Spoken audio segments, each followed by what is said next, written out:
Mix by DJ Kanchan Raj Muzaffarpur. मैं तोहरे शरणिया में आएने लाल चंदरी हम तो के चढ़ाएने।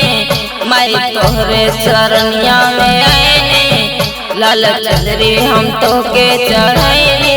हो कद चमत्कार माई हो मंदिर में, कद चमत्कार माई हो मंदिर में। गुंज जय जयकार दुर्गा भवानी के, होल जय जयकार शेरा वाली के।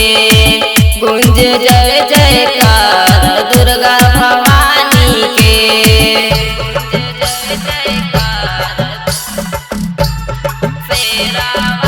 Mix by DJ Kanchan Raj Muzaffarpur.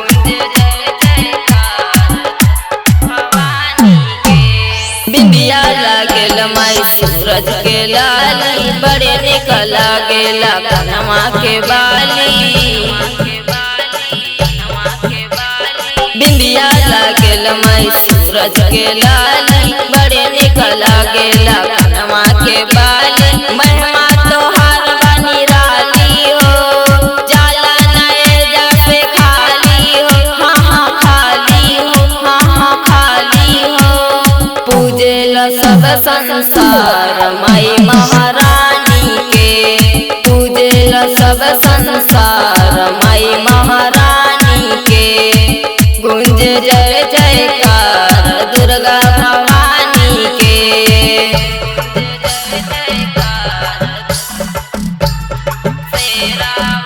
Mix by DJ Kanchan Raj Muzaffarpur.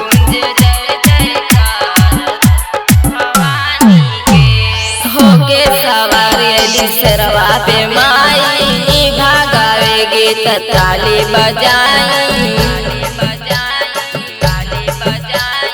होके सवारी शेरवा पे माई, भागावे गीत ताली बजाई।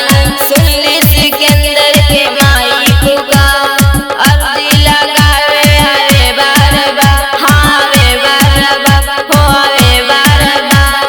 आरती उतारी ले ओ माई महारानी के, आरती उतारी ले ओ माई महारानी के।